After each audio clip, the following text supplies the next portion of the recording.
अस्सलाम वालेकुम नाजरीन, आप देख रहे हैं INN चैनल। मैं हूं शेख अहमद अली। इस न्यूज़ बुलेटिन में आइए नज़र डालते हैं दिन भर की बड़ी खबरों पर। वज़ीर आज़म नरेंद्र मोदी ने पीर को हैदराबाद में जदीद तरीन चरलापल्ली रेलवे टर्मिनल का वर्चुअली इफ्तिताह किया और उसे जदीद इंफ्रास्ट्रक्चर व कनेक्टिविटी की जानिब हिंदुस्तान के सफ़र में एक संगमील के तौर पर उजागर किया। 413 करोड़ रुपए की लागत से बनाया गया ये टर्मिनल अपनी जदीद सहूलियात के साथ एयरपोर्ट्स का मुकाबले करने के लिए डिज़ाइन किया गया है। इसमें 6 एस्केलेटर्स हैं, 7 लिफ्टें, मर्दों और ख़वातीन के लिए अलग अलग वेटिंग हॉल, एक आला दर्जे का वेटिंग एरिया, एक एग्जीक्यूटिव लॉन्च और दीगर सहूलियात हैं जिनमें कैफेटेरिया, रेस्टोरेंट और बैतुल खला शामिल हैं। फिलहाल टर्मिनल से ट्रेनों के 13 जोड़े चल रहे हैं जिनमें मजीद 12 ट्रेनों का मंसूबा है। इस मौके पर अपने खिताब में मोदी ने 2014 से वंदे भारत ट्रेनें, अमृत भारत स्टेशन और तकरीबन 100% रेलवे इलेक्ट्रिफिकेशन जैसे इकदाम पर जोर देते हुए हिंदुस्तानी रेलवे को तब्दील करने के लिए हुकूमत के अज़्म पर जोर दिया। उन्होंने रेलवे इंफ्रास्ट्रक्चर की तौसीफ पर रोशनी डाली जिसमें 30,000 किलोमीटर से ज़्यादा नए ट्रैक्स और मुतअद्दिद रेल ओवर ब्रिजेस और अंडर ब्रिजेस गुज़िश्ता एक दहाई में तामीर किए गए हैं। आउटर रिंग रोड के साथ टर्मिनल की कनेक्टिविटी के बारे में बात करते हुए मोदी ने सनती तरक्की को फ़रोग देने और मुसाफिरों की सहूलत को बढ़ाने की सलाहियत को उजागर किया। इस प्रोग्राम में वर्चुअल तरीके से रियासत के वज़ीर आला रेवंत रेड्डी, रियासती वज़ीर श्रीधर बाबू, मरकज़ी वज़रा जी किशन रेड्डी और बंडी संजय ने भी शिरकत की।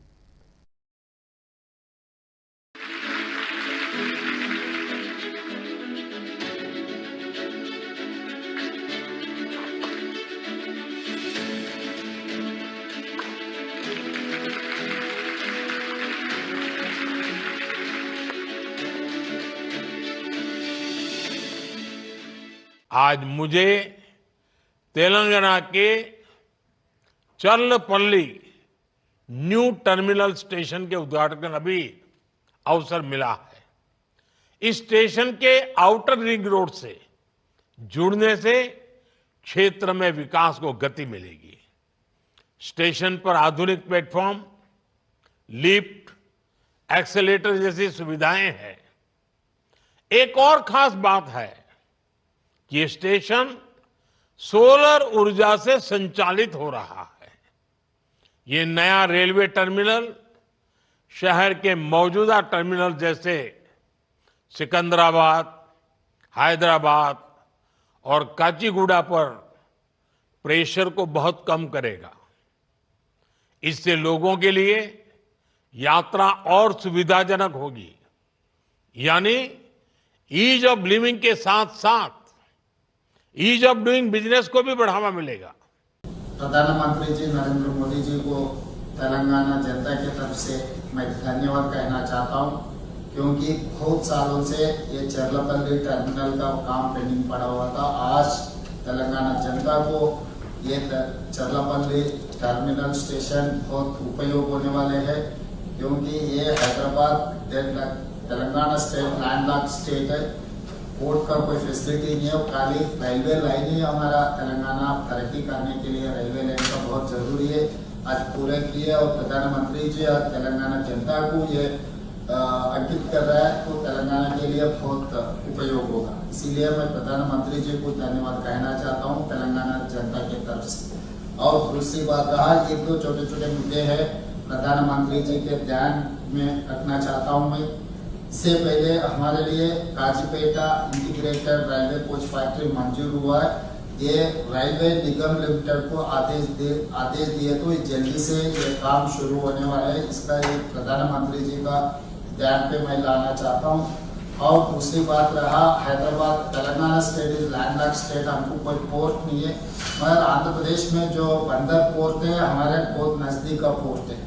तो डेडिकेटेड ग्रीनफील्ड हाईवे के साथ साथ एक डेडिकेटेड रेलवे लाइन अगर डाले तो वहां पर यहाँ पर इंडस्ट्रियल हम ड्राई पोर्ट बना देके यहाँ पर इंडस्ट्रियल पार्क्स डेवलप करने का बहुत अच्छा मौका है।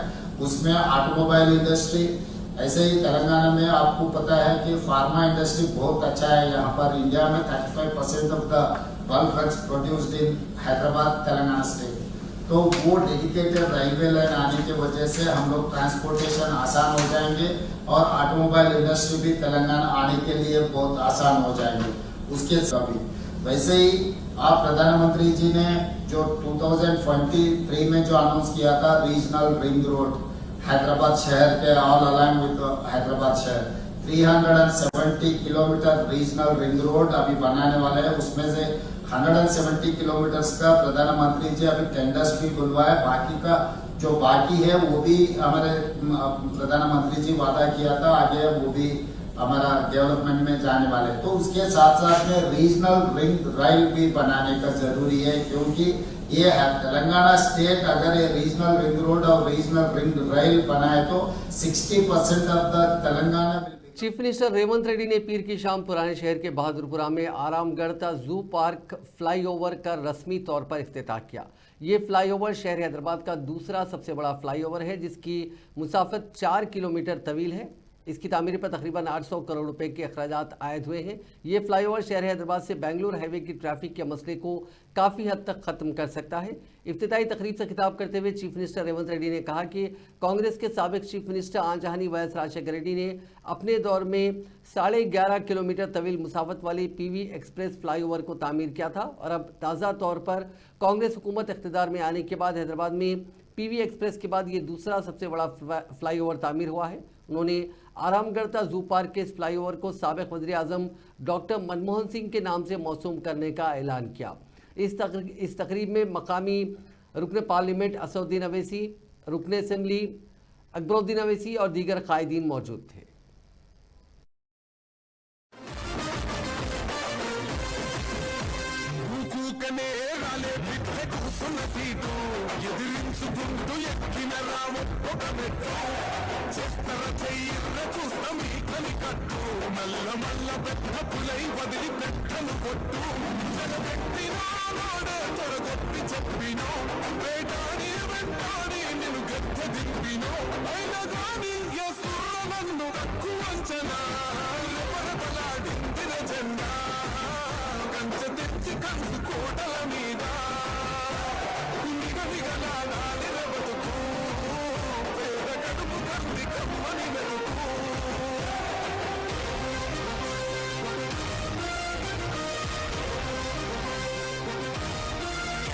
मेरा बचपन का दोस्त है उन्होंने। आज सलार साहब ने जो वादा किया था आप लोगों से जोड़कर ये शहर तरक्की करने के लिए सलार साहब ने जो कोशिश किया, उनके वादों पे आज असदुद्दीन ओवैसी साहब, अकबरुद्दीन ओवैसी साहब ये हैदराबाद तरक्की के लिए जितना मेहनत कर रहे हैं, पूरा दिल लगा के हैदराबाद शहर को आगे ले जाने के लिए कोशिश कर रहा है। उस दिन उर्दू हल गली में हिमायत नगर में हम घूमते थे, तब हम नहीं सोचे वो एमआईएम का एमएलए फ्लोर लीडर बनने वाले हैं, हम तेलंगाना के मुख्यमंत्री बनने का। मगर आज के तारीख में उनको बैरिस्टर असदुद्दीन ओवैसी साहब को मुझे ये हैदराबाद शहर को बचाने का, ये हैदराबाद शहर को आगे ले जाने का जिम्मेदारी मिले। आज राजनीति कुछ नहीं, चुनाव हो गए, राजनीति खत्म हो गए। आज हैदराबाद तरक्की के लिए हम लोग दोनों मिलकर एमआईएम पार्टी के साथ कांग्रेस पार्टी जोड़कर हैदराबाद शहर को तरक्की करने के लिए हम लोग कोशिश करेंगे। ट्रीटमेंट भी किया जाएगा और मूसी में ये गंदा पानी नहीं जाएगा, बल्कि एक ट्रीटमेंट प्लांट्स के जरिए भी ये प्रोजेक्ट को कंप्लीट करने का एक बड़ा ही अच्छा काम किया गया था। और मैं ये बात भी ज़रूर कहूँगा कि शहर हैदराबाद में नया शहर हो या पुराना शहर, मुर्की नाला एक वाहिद मुर्की नाला का एक प्रोजेक्ट है जिसको हमने कंप्लीट किया, स्ट्रॉन्ग वाटर ड्रेन का के बारिश के पानी को जाने का। एंड चंद्रायन गुट्टा अगर ये प्रोजेक्ट हो जाने के बाद में हैदराबाद का एक वाहिद हलका होगा जहां पर सीवरेज भी अलग जाएगा और स्ट्रॉन्ग वाटर ड्रेन भी अलग जाएगा, बारिश का पानी भी। तो और मैं इसके लिए चीफ मिनिस्टर साहब का मैं ममनून हूं, मशकूर हूं कि आपने ये मंजूरी दी, जो मुझे मौका दिया है। आपने चंद थोड़ी सी बातें आपकी नज़र करना चाहता हूं। वो ये है कि एक तो हमने जब ये फ्लाईओवर का ड्राइंग्स बनवाई थी तो ये पुराने पुल से लेके आरामगढ़ तक था, तो इसको बीच में अब आप देखते हैं कि ये लैंडिंग यहाँ पर हो रही है और पुराना पुल का फ्लाईओवर का भी लैंडिंग हो रही है बीच में। तो मैं आपसे रिक्वेस्ट करूंगा कि इस फ्लाईओवर को उस फ्लाईओवर से मिला देते हैं, तो अगर कोई वहां से चढ़ेगा तो यहां उतरेगा और वहां पुराने पुल से चढ़ेगा तो यहां पर आएगा। और इसके साथ ही साथ एक छोटा सा 21 करोड़ बाकी है, जहां यहां पे ये जो एक्विजिशन करना है, तो अगर ये एक्विजिशन कंप्लीट हो जाएगा तो ऊपर से जाने वाले आसानी से जाएंगे, नीचे से जाने वालों को भी अच्छा रास्ता मिलेगा। और नीचे की बात मैं इसलिए कर रहा हूं क्योंकि यहां सामने हमारा नेहरू ज़ूलॉजिकल पार्क है, जू है, और मैं ये कहूंगा कि किसी जमाने में इंटरनेशनल नाम रखता था और आज भी तेलंगाना हुकूमत 9 जनवरी को एक नई बरखी पॉलिसी मुतारिफ कराने जा रही है ताकि रियासत में सरमायाकारी को फ़रोग़ दिया जा सके और बिजली की पैदावार बढ़ाई जा सके। इस बात का ऐलान नायब वज़ीर आला भट्टी विक्रमार्का ने किया। आज इन्होंने सेक्रेटेरिएट के सामने राजीव गांधी के मुजस्समे के करीब एक तकरीब में 315 असिस्टेंट इंजीनियर्स को अपॉइंटमेंट लेटर तकसीम किए। तकरीब से खिताब करते हुए भट्टी विक्रमार्का ने साबिक़ हुकूमत पर तनकीद की कि वो पिछले 10 सालों में तवानाई की पॉलिसी लाने में नाकाम रही। उन्होंने कहा कि मौजूदा हुकूमत ने तेलंगाना को बिजली की ज़ायद पैदावार वाली रियासत में तब्दील करने को अपनी तरजीहात में शामिल किया और इसके लिए जामे हिकमत अमली तैयार की। डिप्टी चीफ मिनिस्टर ने बताया कि 4 जनवरी को काबीना के इजलास में मंजूर की गई नई पॉलिसी में दीगर रियासतों की कामयाब तवानाई पॉलिसियों के अहम नुकात शामिल किए गए हैं।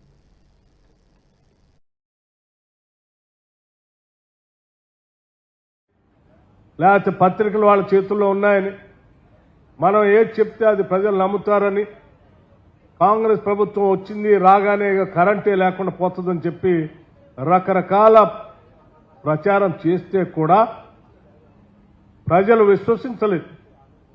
ఎందుకంటే కరెంటు పొందేటువంటి ప్రతి ఇంటిల్లిపాది వాళ్ళకి తెలుసు కరెంటు 24 గంటలు చాలా స్పష్టంగా క్వాలిటీ పవర్ వస్తుందని.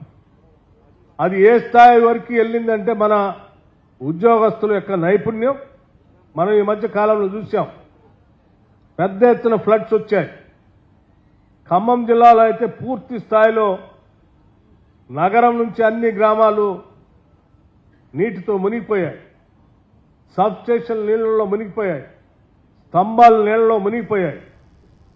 పెద్ద ఎత్తున కరెంటు. वजीर ट्रांसपोर्ट पूनम प्रभाकर ने इल्जाम लगाया कि बीजेपी और बीआरएस दोनों जमातें कांग्रेस हुकूमत को सियासी तौर पर परेशान करने के लिए एक ही एजेंडे पर काम कर रही हैं।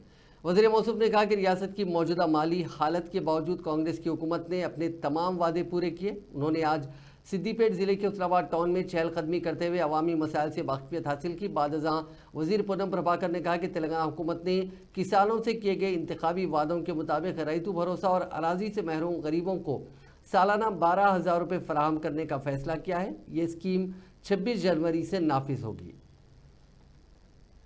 ఇవన్నీ కూడా ఎట్లా చేస్తారంటే వీళ్ళు ఇన్ని రకాల వ్యవహారాలకు సంబంధించి మాట్లాడేటోళ్ళు వీళ్ళు కూడా మా మీద మాట్లాడితే ఎట్లా? అందుకే మళ్ళొక్కసారి తెలంగాణ ప్రజలకు చెప్తాను, రాష్ట్రంలో ఉన్నటువంటి ఆర్థిక పరిస్థితుల దృష్ట్యా మేము ప్రజలకు ఇచ్చిన ప్రతి మాట నెరవేర్చుకుంటూనే వాళ్ళు అడుగుతున్నారు. ముందు తెలియదా ఆర్థిక పరిస్థితి అని? ఆర్థిక పరిస్థితిపై అనేక సందర్భాల్లో ఈ ప్రభుత్వం శ్వేతపత్రం అడిగింది. ప్రతిపక్షంలో ఆనాడున్న కేసీఆర్ గారి ముఖ్యమంత్రి నాయకత్వంలో ఉన్న పార్టీని తప్పకుండా శ్వేతపత్రాలు అడిగితే ఎన్నడూ ఆర్థిక పరిస్థితి చెప్పలే. దుర్వినియోగమైంది, సరి అయినటువంటి ఆర్థిక క్రమశిక్షణ లేక అట్టహాసాలకు పోయినరు. పైన పటారం డోన లొటారం అని అనేక సందర్భాల్లో చెప్పినాము. ఇవాళ వచ్చి చూసేటప్పటికి ఉన్నటువంటి వాస్తవాన్ని వెంటనే శాసనసభ వేదికగా తెలంగాణ ప్రజలకు చెప్పినాము. ఇది గ్రామ గ్రామాన తెలుసు. అయినప్పటికీ ఏ పని. सदर मजलिस पर रुकने पार्लियामेंट हैदराबाद बैरिस्टर असदुद्दीन अवैसी ने कहा कि MGBS तक चंद्रायन गुट्टा मेट्रो ट्रेन की मंजूरी काफ़ी खुश आइन बात है। उन्होंने कहा कि अब तक 5 चीफ मिनिस्टर्स ने जो काम नहीं किया वो काम मौजूदा चीफ मिनिस्टर रेवंत रेड्डी कर रहे हैं। उन्होंने कहा कि पेशरफ हुकूमत ने मेट्रो ट्रेन को पुराने शहर को वुसअत देने के मामले में कम से कम दिलचस्पी भी नहीं दिखाई। बैरिस्टर अवैसी ने आज हैदराबाद कलेक्ट्रेट में मेट्रो ट्रेन के दूसरे कामों के दौरान ज़मीन और जायदाद से महरूम होने वाले पुराने शहर के 40 मुतासरीन में मुआवजे के चेक्स हवाले किए। इस मौके पर हैदराबाद मेट्रो रेल के मैनेजिंग डायरेक्टर NVS रेड्डी भी मौजूद थे। और यकीनन ये आसान बात नहीं है किसी के लिए भी कि जो लोग वहाँ पर पीढ़ी दर पीढ़ी रह रहे थे उनको अपनी ज़मीन को, अपने घर को, अपनी मलगी को छोड़ना, उसमें लोगों के जज्बात वाबस्ता रहते, लोगों की यादें रहती हैं और यकीनन ये आसान काम नहीं है। मैं आपका शुक्रिया अदा करता हूं कि आप लोग आगे बढ़कर इस मेट्रो लाइन के काम को मुकम्मल करने के लिए आपने एक बहुत बड़ी आप लोगों ने कुर्बानी दी है और मैं शुक्रगुजार हूं आप लोगों का भी कि आप लोगों के बार बार इसरार पर और ख़ास तौर से जो हर 5-6 दिन के बाद जो आप लोग सिस्टमेटिकली व्हाट्सएप पर एक साथ मुझे मैसेजेस करते थे, साहब बैठे हुए पीछे, उनका भी शुक्रिया। तो ये यकीनन ये आपका हक़ है कि आप अपने नुमाइंदों को अपनी तकलीफ़ और अपनी तकलीफ़ को बताएं और मैं शुक्रगुजार हूँ तेलंगाना के चीफ मिनिस्टर जनाब रेवंत रेड्डी साहब का कि उन्होंने हमारी इस तजवीज़ को मंजूर किया कि उसको लैंड रेट को बढ़ाकर पर स्क्वायर यार्ड 51,000 रुपये उसको किया, क्योंकि पहले ना कलेक्टर साहब राज़ी हो रहे थे, ना हमारे NVS रेड्डी साहब तो बहुत कंजूस आदमी है, वो राज़ी हो रहे थे। तो हम चीफ मिनिस्टर से मुलाकात किए और चीफ मिनिस्टर को भी हम ये बताए कि अगर आप जो आपने ऐलान किया था फलकनुमा के पास आकर 2000 इलेक्शन असेंबली के इलेक्शन के जीतने के बाद कि मैं 2028 में के असेंबली इलेक्शन से पहले यहाँ पर मेट्रो लाइन का काम मुकम्मल करना चाहता हूँ, तो हम चीफ मिनिस्टर को समझाए। चीफ मिनिस्टर फ़ौरन हमारी बात को राज़ी हुए और अल्हम्दुलिल्लाह पर स्क्वायर यार्ड 81,000 रुपये 81,000 ये मंजूर। हैदरा के कमिश्नर EV रंगनाथ ने तालाबों और कुंटों पर कब्जा करते हुए और उसके बफर जोन व FTL में हुई गैर मजाज तामीरात के खिलाफ अवामी शिकायतें वसूल की। इस प्रोग्राम के पहले दिन शहर के मुख्तलिफ इलाकों से हैदरा के कमिश्नर को 83 शिकायत मौसूल हुई। सिकंदराबाद के बुद्धा भवन में वाक़ हैदरा के दफ्तर में आज सुबह 11 बजे से शाम 6 बजे तक हाइड्रा प्रजावानी प्रोग्राम मुनक्किद हुआ। इस दौरान कमिश्नर ने आवाम से तहरीरी शिकायतें मौसूल की। बादशाह उन्होंने बताया कि उन तमाम शिकायत का तफसीली जायज़ा लेते हुए 3 हफ्तों के अंदर उन पर कार्रवाई की जाएगी।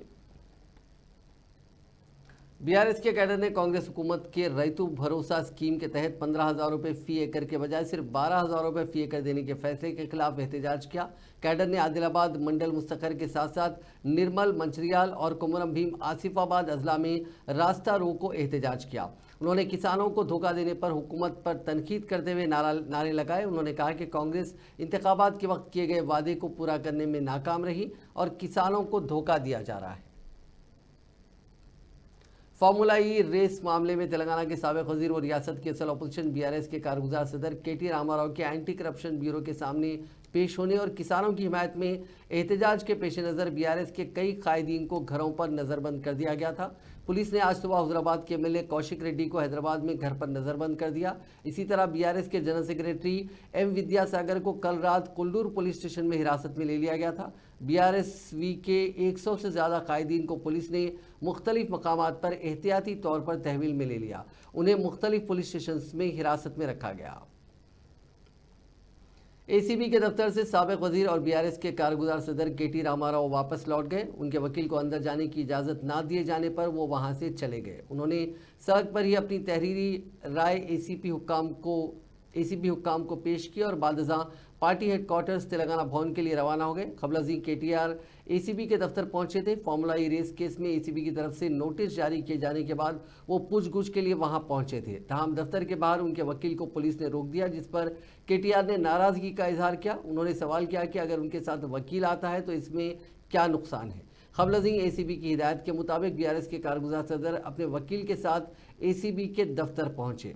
इसी दौरान ये खबर आई है कि केसीआर को एक और नोटिस जारी किया गया है और उन्हें 9 जनवरी को पूछताछ के लिए एसीबी के दफ्तर में हाजिर होने की हिदायत दी गई है।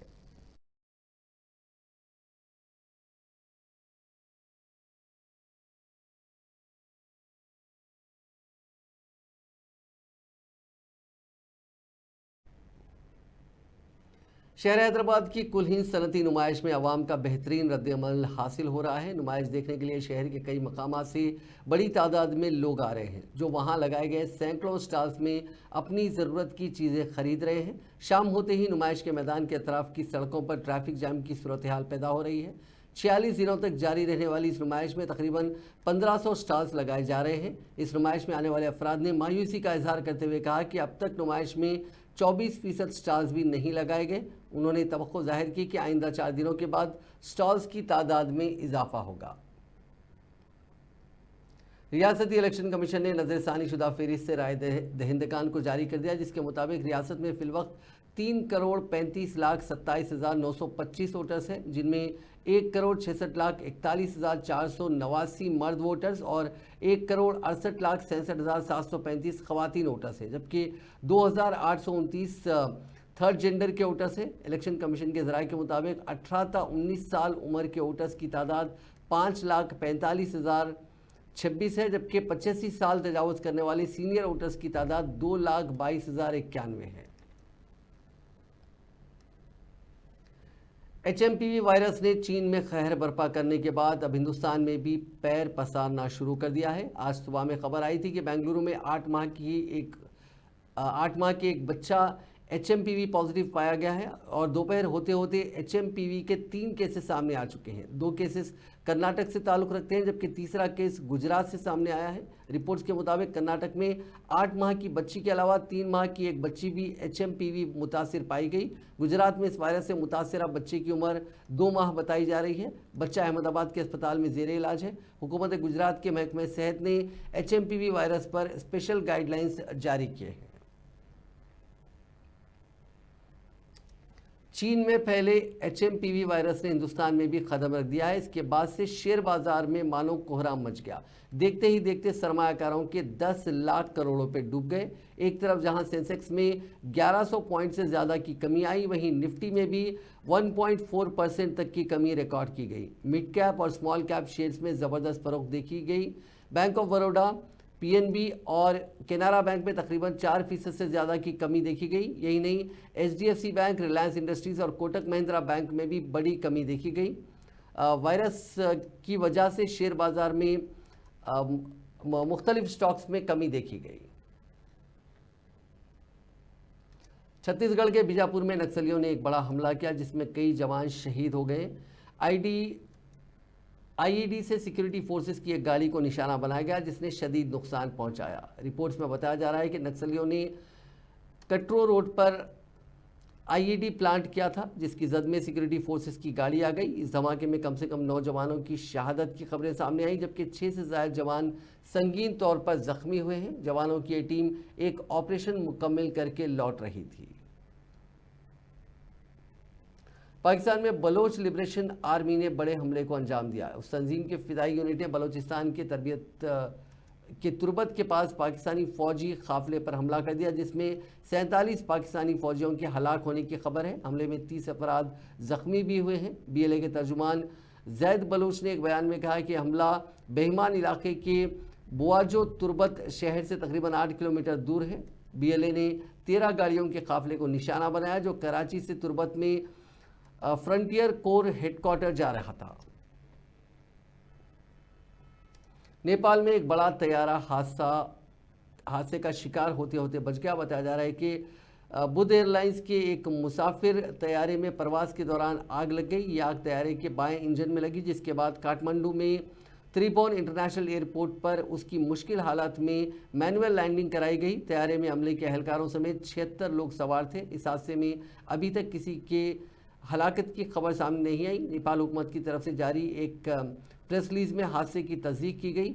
उसमें बताया गया कि बुध एयर के एक तैयारे में आग लगने की वजह से वो राजधानी काठमांडू से 43 किलोमीटर मशरक में पहुंच गया था। इसके बाद सिंगल इंजन पर फ्लाई करके ये काठमांडू लौट आया। हैदराबाद के मजाफाती इलाके घनपुर सर्विस रोड पर पीर की शाम अचानक एक कार में आग भड़क उठी और देखते ही देखते आग शूला पोश हो गई। कार में सवार 2 अफराद जिंदा जलकर हलाक हो गए। यह हादसा मेडचल जिले के घटकेसर पुलिस स्टेशन के हुदूद में पेश आया। मकामी अफराद की इतला पर फायर ब्रिगेड का अमला वहां पहुंचा, ताहम उनके पहुंचने तक कार मुकम्मल तौर पर जलकर खाकस्तर हो गई। ताहम फायर ब्रिगेड के अमले ने आग पर काबू पा लिया। इस हादसे में जिंदा जलने वाले 2 अफराद की फौरी तौर पर शिनाख्त नहीं हो सकी।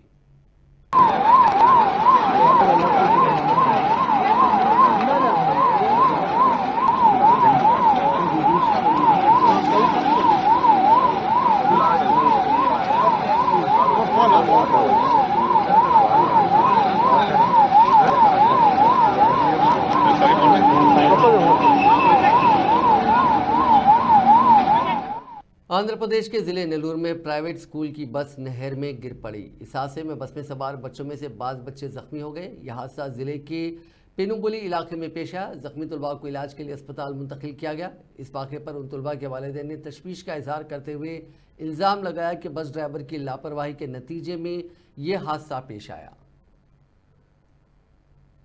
तेलंगाना के संगारेड्डी की अमीनपुर बल्दिया के हुदूद में एक सॉफ्टवेयर जोड़े ने खुदकुशी कर ली। इस जोड़े की शिनाख्त 36 साला संदीप और उसकी बीवी 30 साला कीर्ति के तौर पर की गई।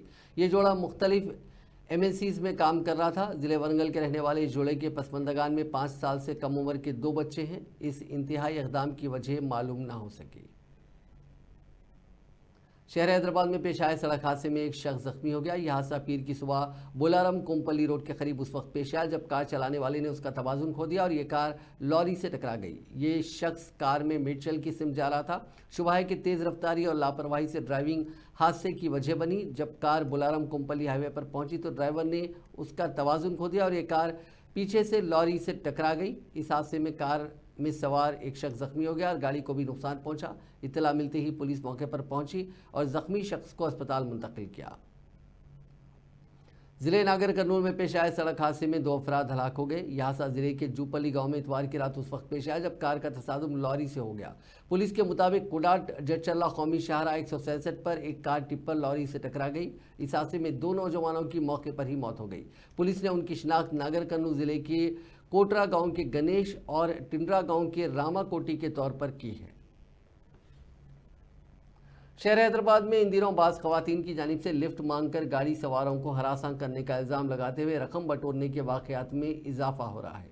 सुबह या शाम के किसी भी वक्त बस स्टैंड पर हाथ में बैग के साथ बस का इंतज़ार करते हुए ये शातिर खवातीन नजर आती हैं जो रास्ते से गुजरने वाले गाड़ी वालों से लिफ्ट मांगती हैं। अगर किसी ने उन्हें अपनी गाड़ी में बिठा लिया तो कुछ दूर जाकर ये खवातीन अपना असली रूप दिखाती हैं। ये खवातीन मोहब्बत का जाल फेंक कर सुनसान मुकाम ले जाती हैं और अगर मांगी गई रकम ना दी गई तो ये धमकी देती हैं कि उन्हें हरासा किया गया है। इस तरह धमकी देते हुए पुलिस में शिकायत करने की बात करती हैं ताकि ये रकम बटोर सकें। इसी तरह के वाक़यात में हैदराबाद और मज़ाफ़ाती इलाकों में 10 चालाक खवातीन 2 व्हीलर राइडर्स को निशाना बनाकर खौफ व हरास फैला रही हैं। पुलिस ने उनकी निशानदेही की है।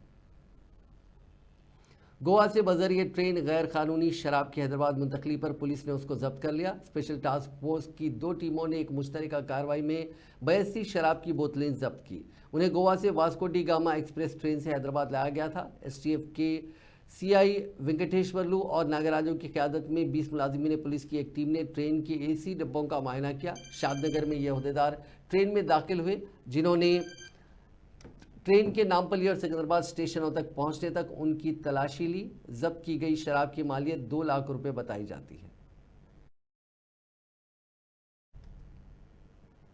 हैदराबाद और तेलंगाना के दीगर हिस्सों में गुज़िश्ता 3-4 दिनों से सर्दी की लहर कम होने के आसार दिखाई दे रहे हैं। कई इलाकों में अक़ल तरीन दर्जे हरारत में 2 डिग्री सेल्सियस से 4 डिग्री सेल्सियस तक इजाफा हुआ है। सर्दी की लहर में कदरे कमी के बावजूद हैदराबाद में कोहर के साथ सर्द मौसमी हालात अब भी बरकरार हैं और कई मकामात पर औसतन अक़ल तरीन दर्जे हरारत यानी मिनिमम टेम्परेचर 10 से 14 डिग्री सेल्सियस के दरमियान रिकॉर्ड किया जा रहा है। नाज़रीन, इस न्यूज़ बुलेटिन में बस इतना ही। आप देखते रहिए INN चैनल।